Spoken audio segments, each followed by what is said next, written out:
And this is the news from Spy TV.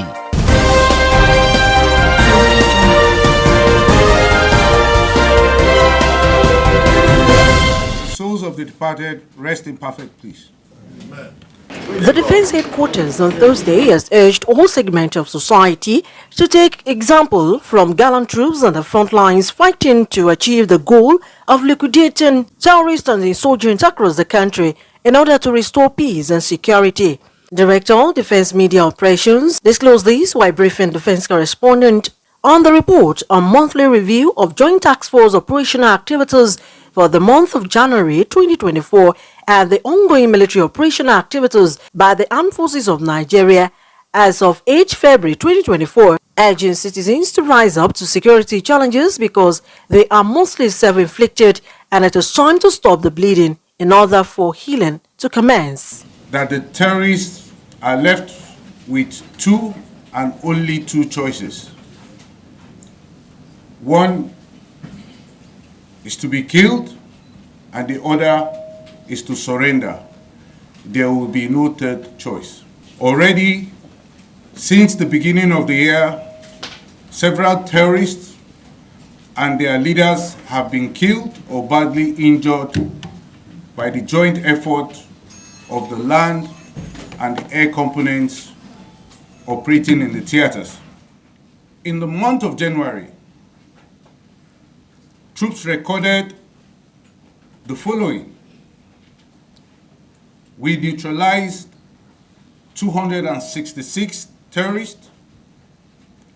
We arrested 463 of them, and we rescued 116 kidnapped hostages.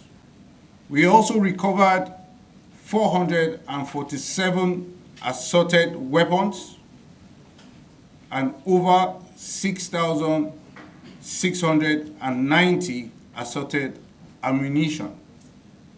We denied the oil theft of close to 3 billion naira just in the month of January. According to the director, citizens are critical in war and must therefore be quick to realize their role in the ongoing war and act accordingly. All these recovered items, the suspects, and the rescued hostages were handed over to relevant authorities for further action. Given all that has been stated, it is pertinent to urge citizens that because our security challenges are mostly self-inflicted, it is time to stop the bleeding in order for the healing process to commence. Just like our footballers are doing to make our nation proud in the ongoing AFCON, just like our musicians and artists are doing on the world stage, and just like our athletes are flying the country's flag high and with pride. It is not beyond us, with our resilient spirit, to quench the fire of violence across our country. Patriotism is essential in this fight.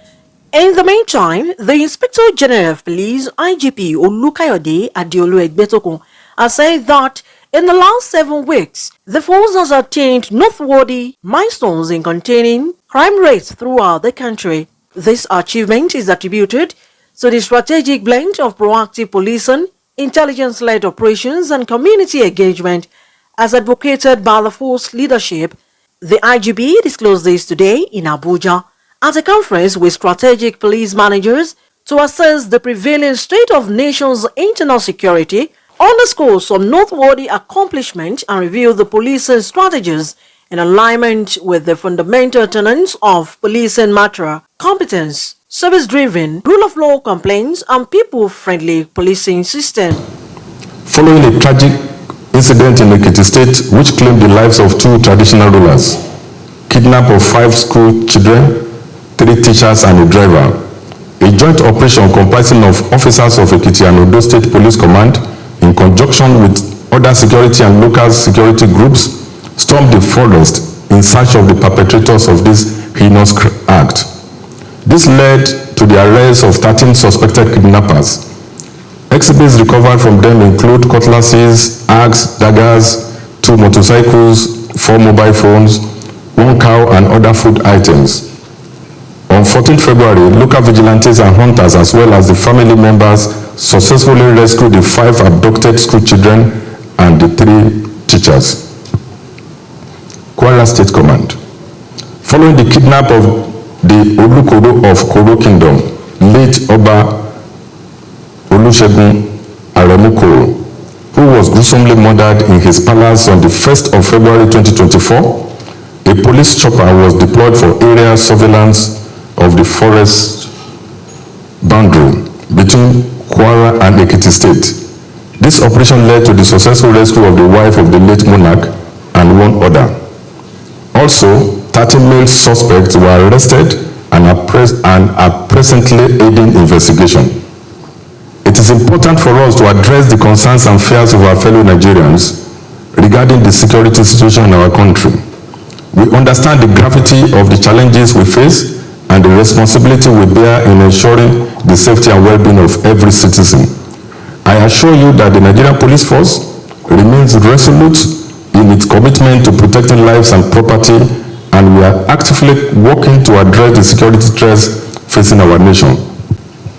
At this juncture, it is imperative for me to emphasize that, in spite of the aforementioned achievements and accolades, we must not lose sight of the pervasive atmosphere of insecurity and the malfeasance of some of our men and officers.